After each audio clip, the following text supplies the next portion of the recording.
අද අපි ඉන්දියාපු කොත්තුවක් හදන හැටි තමයි බලන්න යන්නේ. චෙෆ් ලෑස්ති වෙලා ඉන්නේ.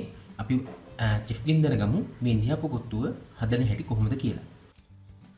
මම මුලින්ම ඉන්දියාපු කොත්තු හදන්න තෙල් ටිකක් එකතු කර ගන්නවා. මේ තෙල් ටික හොඳට රත් වෙනකන් තියන්න ඕන. දැන් තෙල් ටික රත් වෙලා තියෙන හොඳට මේකට තලාගත්තු ඉඟුරු සුදු ලුණු දැන් එකතු කරනවා.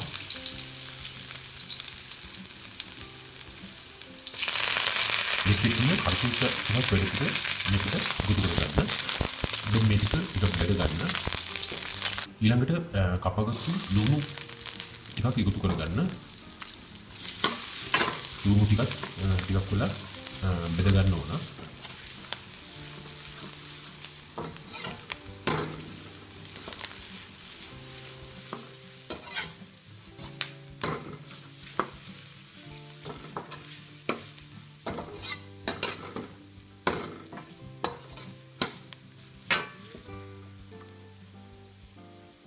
මේ ලුණු ටික ටෙම්පරා දුන්න වෙලාවේදී කැමති නම් පුළුවන් මේකට එනසල්ලටයක් කරවුනටි එකක් විතර එකතු කරගන්න.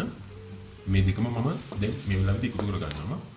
එතකොට මේකේ රසය අපිට ටිකක් වැඩි කර ගන්න පුළුවන්. හරි, දැන් මේ ටික ටෙම්පරා දුවලා තියෙන්නේ. ඊළඟට මේකට කපාගත්තු කැරට් ටිකක් එකතු කරගන්න ඕන.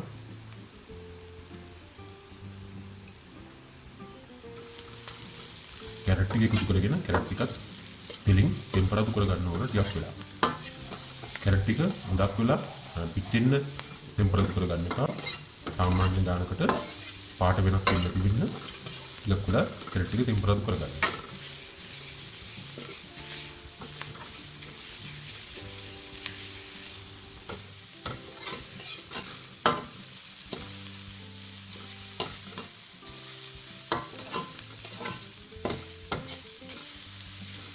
හරි, දැන් කැරට් ටික ටිකක් ටෙම්පරා දුවලා තියෙන්නේ. ඊළඟට කපගත්තු ලීක්ස් ටික දාගන්නවා මම. ලීක්ස් ටික දාලා ලීක්ස් ටික ගොඩක් වෙලා ටෙම්පරා දුර කරගන්නවා. ලීක්ස් ටික නැත්තම් පිච්චිලා යයි.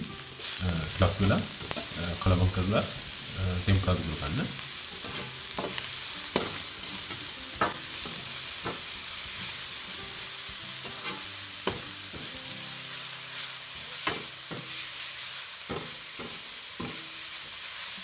ඊළඟට මේකට බිත්තර එකතු කරගන්නවා. බිත්තර එකතු කරලා මේකට ගම්මිස් ස්ක්‍රූ එකක් එකතු කරනවා.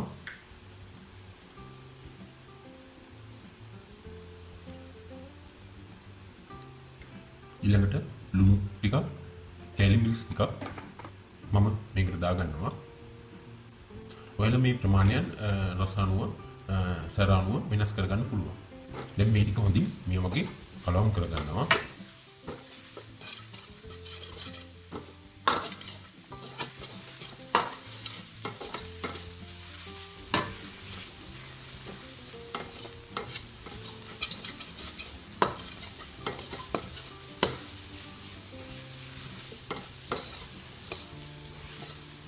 මේ වගේ හොඳින් කලවම් කරගත්තට පස්සේ මේකට තඹගත්තු ඉන්දියාප්ප ටිකක් මේ වගේ කඩලා මේකට එකතු කරගන්න ඕන. මම මේකට තඹපු ඉන්දියාප්ප 10ක් විතර එකතු කරගන්නවා.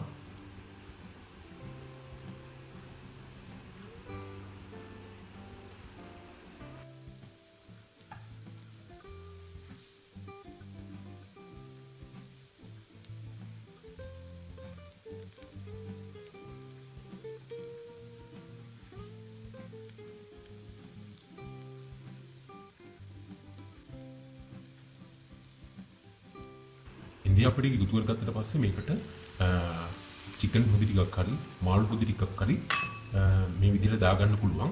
ඔයාලට මේ දෙකම නැත්නම් ඉන්දියාප්ප එකතු කරන කලින් චිකන් කරි පවුඩර් ටිකක් එකතු කරගන්න. ඉන්දියාප්ප දාන කලින් චිකන් කරි කුටි ටිකක් එකතු කරගත්තා නම් ඔයාලට මේ චිකන් හොදි හරි මාළු හොදි හරි නැත්නම්ට එක්ලොක් වෙන්නේ නැහැ. දැන් ඉන්දියාප්ප ටික හොඳින් කලවම් කරගන්න.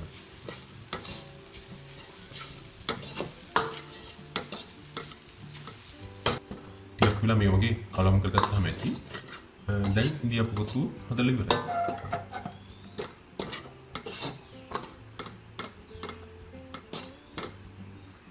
ඔව් දැන් අපි චෙෆ් ඉන්දියාපු කොත්තු හදලා ඉවරයි. අපිට දැන් තියෙන්නේ රස බලන්න කොහොමද කියලා.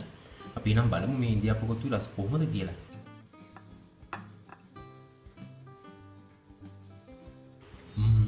නියමයි. නියම රසක් තියෙන්නේ. පට්ටම රසයි. හොඳටම තියෙනවා මේ ඉන්දියාපු කොත්තුව.